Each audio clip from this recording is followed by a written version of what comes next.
Self-awareness demands knowing your values as well as appreciating and respecting the values of others. Being able to live your values, whether at home, at the office, or at play, requires work and working together. DEIB, diversity, equity, inclusion, and belonging, positions the work and the working together so that organizations reap the benefits of fulfilling their mission, employees thrive in an environment where they feel they belong, and we all improve our quality of life. Self aware leaders living their values serve as role models to others to do the same, and more importantly, exhibit the results of doing the work. I recently had the opportunity to work on my values in a workshop presented by Dr. Janice Thompson of JD Thompson and Associates. The workshop, Understanding Your Values and Developing Your Leadership Credo, helped me focus on identifying my values and capturing my life's purpose. This check in helped me confirm that I am living my life's purpose and thoughtfully wrote down what that looks like. Leaders, you must take the time to do the work. What are your values and how do you demonstrate them to those that you lead? Matt, what are you sharing about values and leadership? Thanks so much, Twiana. Showing up as your authentic self is one of the topics we discussed last time. To show up as your authentic self, it really is important to understand your own values and how your values fit in with the purpose of your work and the organization you're working in. I would even extend that to your team. It's constructive to have a values discussion with your teammates so that everybody understands each other's values and how they fit in with the mission of the team. Everybody's values may not be the same, but there will be overlap. And it's in that overlap that you will find the commonality between individual values and team purpose, the glue that will keep the team striving together to reach your goals. Here's just a quick example that's come up recently in a team that I'm working with. At one of the meetings, there was an incident where somebody got very upset and stormed out.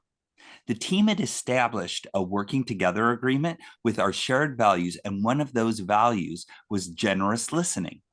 In debriefing the incident, we recognized that we had failed to live our values. Ironically, it was between two people who were in agreement with one another and just not letting each other finish their thought that they did agree. Had the team stuck to its values, this incident would have never occurred, and the team would have had just that much more time to work towards the goal without being distracted by having to process this incident. To avoid this in the future, the team now takes the time to review the working together agreement at the start of meetings. And we see that our meetings have returned to being very productive. And the team is now more committed than ever to its mission.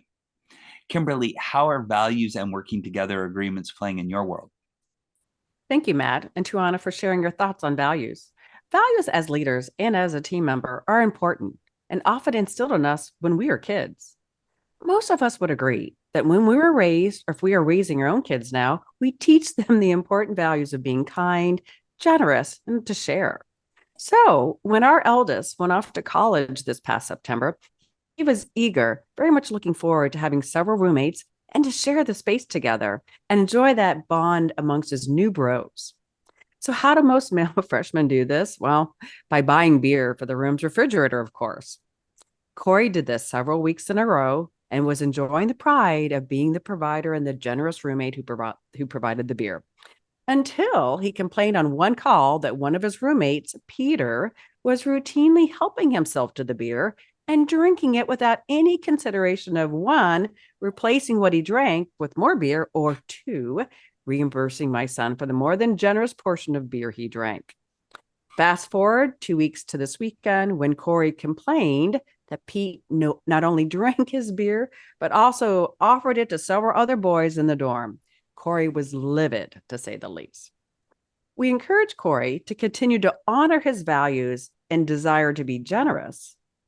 And in the process, he needed to establish boundaries and expectations with Pete and his other roommate. Corey discussed this issue with Pete and included his other roommate in coming up with a mutually acceptable living arrangement agreement. As a result, Pete and his roommate have agreed to replace any beer they drink and to also buy their own beer to share occasionally. As leaders, as team members, what values are we needing to set expectations about and also boundaries around to ensure that we live those beliefs and values and not be taken advantage of?